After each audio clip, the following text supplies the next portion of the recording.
Welcome to week 3. This week we're going to look at ser versus estar and also numbers in Spanish. We've already reviewed the verb ser. We're going to look at it one more time. The uses of ser are as follows: description, occupation, characteristic, time, origin, relation, possession, events, and generalizations.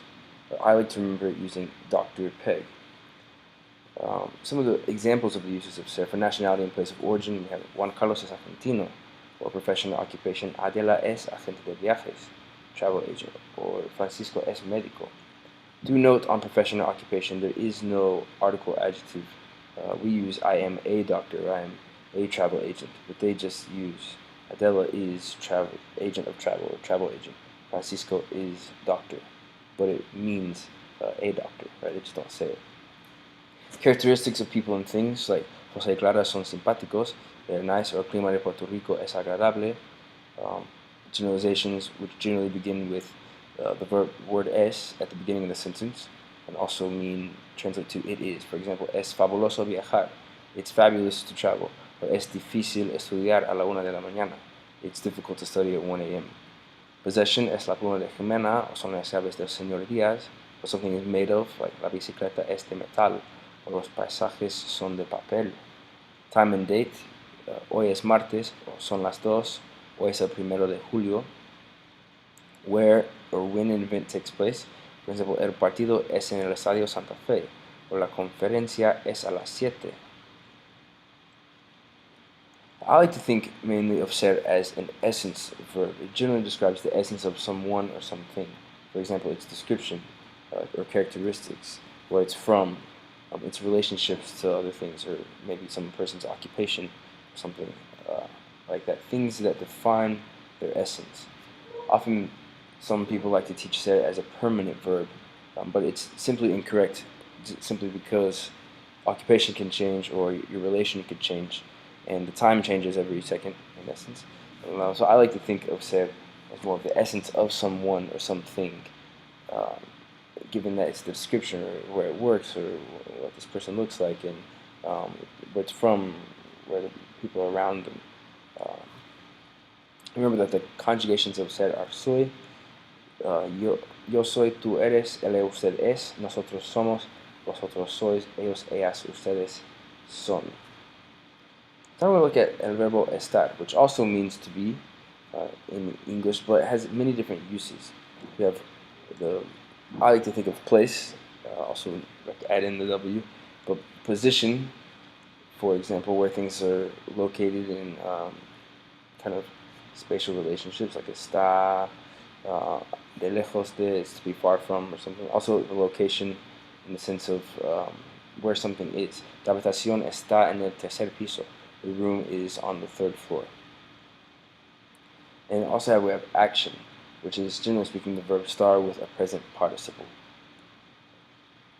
We also have condition, which is a health or a physical state of someone. And finally, some weather expressions, certain weather expressions use estar.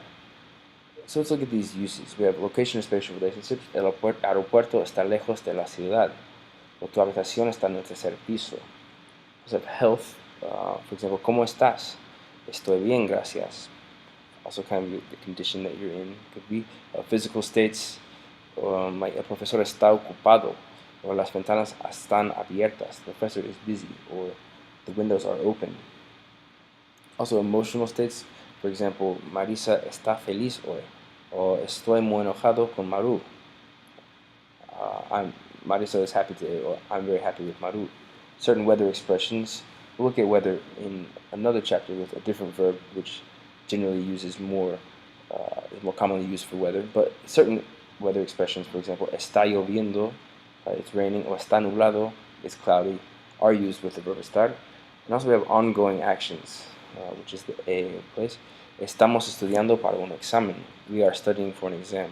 Or Ana está leyendo una novela. Ana is reading a novel. If essence is what defines the use of the word ser, then the word condition is what defines the use of the word estar. Some people like to teach this as a temporary verb, which could, in essence, be correct perhaps on this one, but I like to think of it more as the condition, position of it, or where it's located, or the action of what it's literally doing right now, the condition, like the health or physical state of something, or the emotion that something is in. Even with the weather, could be, it's kind of the condition that it is outside, which is in essence temporary, but I like to think, as I said before, of ser as an essence verb and estar as a condition verb. Let's look at the conjugations really quickly. Yo estoy, tú estás, él o usted está, nosotros estamos, vosotros estáis, ellos, ellas, ustedes están. Notice that there's a written accent mark on all forms except the yo and the nosotros. For example, estás, está, estáis, están. Given the analogy of ser to essence and estar to condition, many words and adjectives can be used with interchangeably to some degree with both ser and estar, but they have completely different meanings in Spanish, which is a bit of a foreign concept to an English speaker. But if we consider, as I said before, the essence and the notion of condition, these can make sense. For example, malo, bad, it means ser malo means to be bad or to be evil, sort of the essence of someone, whereas estar malo or mala means to be sick. Estoy malo hoy, I'm sick today. Listo, ser listo, soy listo, eres listo, means to be smart. It's like the essence of someone. They're always sort of ready, have a sharp mind, pretty much. Or estar listo means to be ready. For example, ¿estás listo? Like, are you ready? Sí, estoy listo. Yes, I'm ready. Seguro, which is a word that means safe, generally, or secure, could be. Ser seguro means to be safe and secure, like the essence of a house or something. La casa es seguro or something. But then with estar, to estar seguro means to be sure of something. Like, are you sure? ¿Estás seguro? Sí, estoy seguro de que lo que sea. I also have the word guapo, which generally means handsome and beautiful. Guapo, guapa. Ser guapo means to be handsome or beautiful, like all day, every day, the essence of someone. Whereas estar guapo, in English we say to look good. Estás guapo hoy. Estás guapa hoy. You look good today. Sort of in a more conditioned or temporary sense. Also verde. Ser verde just literally means to be green, like grass is green, no? Césped es verde. But estar verde can have some other connotations, like you might describe fruit in that way that is unripe. La banana está verde. Or also to be a newbie at something, to be new, like you don't really know what you're doing well. People might say in some places, estar verde. Now we're going to look at numbers, which are vary in Spanish. We're going to look at them just a bit here. We have also the numbers 0 to 30, first of all, which are, I'm sure you know many of them. 0, 1, 2, 3, 4, 5, 6, 7, 8, 9, 10. 11, 12, 13, 14, 15. All these words just have one word that kind of means the number. When we move on from 16 to 30, pretty much, there are kind of compound words that mean the number, which you can kind of see, and I'll break down for you. For example, 16, 16. The word for 10 is 10. The word for 6 is 6. And the word y means and. So 16 is like 10 and 6. 17 would be like 10 and 7. 18, 10 and 8 or 18. 19, 10 and 9 or 19. I have the word 20. Every number in the tens place, like 10, 20, 30, 40, 50, 60, 70, 80, 90, all have their own word. 20 is 20. 21 we have 21. 20 and 1. 21, 22, 20 and 2. 23, 24, 25, 26, 27, 28, 29, and we have 30. So this pattern of just adding these numbers to the tens place numbers continues into the higher numbers. For example, we have 31, 32, 33, 34. Notice that after 30, they are written as three different words, like literally 30 and 1, 30 and 2, 30 and 3, and so on, including the number 40, 40, 41, 42, 43, 44, and all the numbers up, including 50 or 50, 51 or 52, and 60, which is 60, 63, 64. Also 70, 70, 80, 80, 90, and 100, which means 100 or ciento could be. So one thing that's special about the Spanish language is the number uno, and numbers ending in uno, such as 21, 21, have more than one form. Before masculine nouns, uno shortens to un, and before feminine nouns, uno changes to una. It has concordancia, the notion that we have talked about previously in this class. For example, un hombre, one man, become 21 hombres, 21 men. Or una mujer, one woman, 21 mujeres, 21 women. The forms uno and 21 are used when counting. For example, 1, 2, 3, or 20, 21, 22. And they're also used when the number follows a noun. For example, la lección uno, even if the noun is feminine, like lesson 1 or chapter 21 would be capítulo 21. As I said, with numbers that end in uno, like 31, 41, 51, uno becomes un before a masculine noun and una before a feminine noun. Hay 31 chicos, there are 31 guys. Or hay 31 chicas, there are 31 girls. It's just to match the gender of the noun, which is very important in Spanish. For example, tomo 21 horas de clases. I'm taking 21 hours of classes. O los Estados Unidos tiene 241 años. The United States is 241 years old. So as I mentioned earlier, the word y, which means and, the letter y in essence, is used in most numbers from 31 through 99. Unlike the numbers 21 through 29, these numbers must be written as 3 separate words. For example, hay 92 exámenes. There are 92 exams. Or literally, there are 92 exams. Or hay 42 estudiantes. There are 42 students. Or there are 42 students. The word cien, meaning 100, is used before nouns and counting. The word una, uno are never used before cien in Spanish as we do in English. You might say we have 100 or something, or 100 or something. But cien already means 100, so it's odd and kind of redundant to say it again. Un ciento, it's like a 100. Just sort of sounds off, so they only use the word cien. For example, hay 100 libros y 100 sillas. There are 100 books and 100 chairs. They do use the word cientos to say hundreds. For example, ¿cuántos libros hay? How many books are there?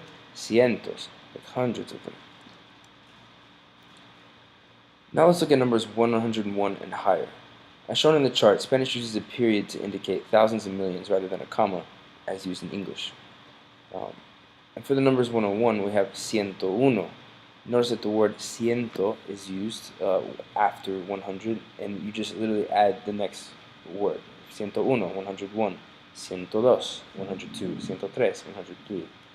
As the pattern sort of follows, 200 is literally the word two and the word 100, 200, which also has concordancia with things that it matches. 300, 300, 400, 500, 600, 700, 800, 900.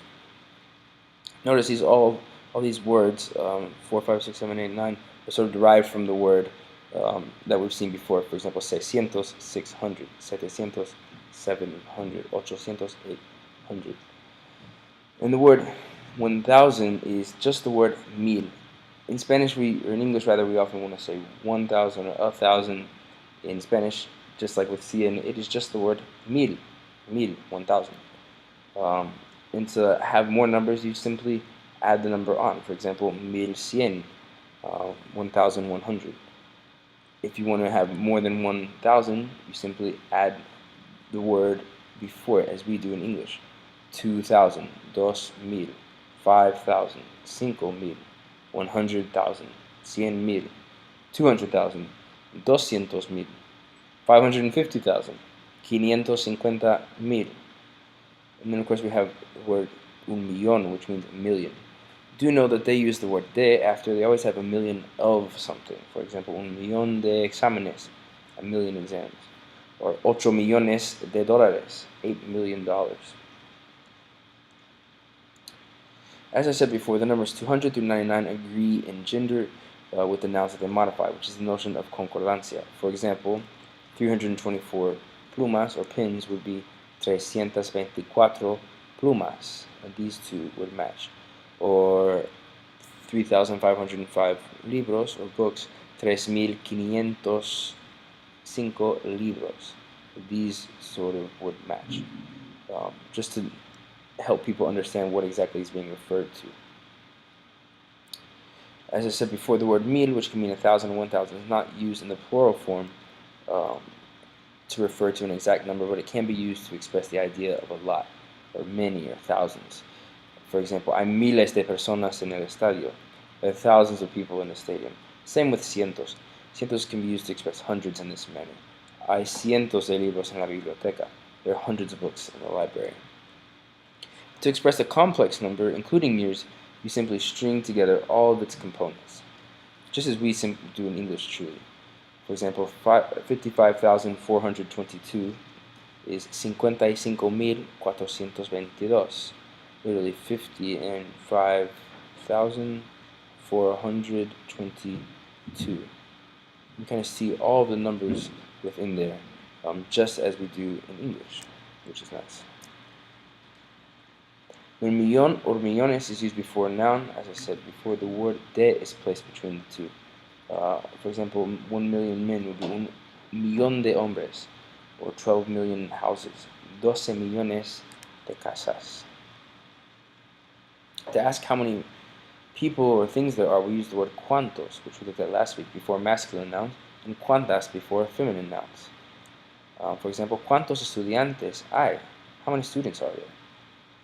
You know, the Spanish equivalent of both there is and there are is the word hay, spelled in English hey, H-A-Y, but pronounced I. It means there is, there are. And you can use the question I to ask is there or are there. For example, hay chicos en la fotografía, are there guys in the picture? And you use no hay to express that there is not or there are not. For example, ¿cuántos estudiantes hay? How many students are there? Hay 6 estudiantes en la foto. Hay chicos en la fotografía, hay 3 chicas, y no hay chicos. It's a very, very useful word in conversation that you hear all the time.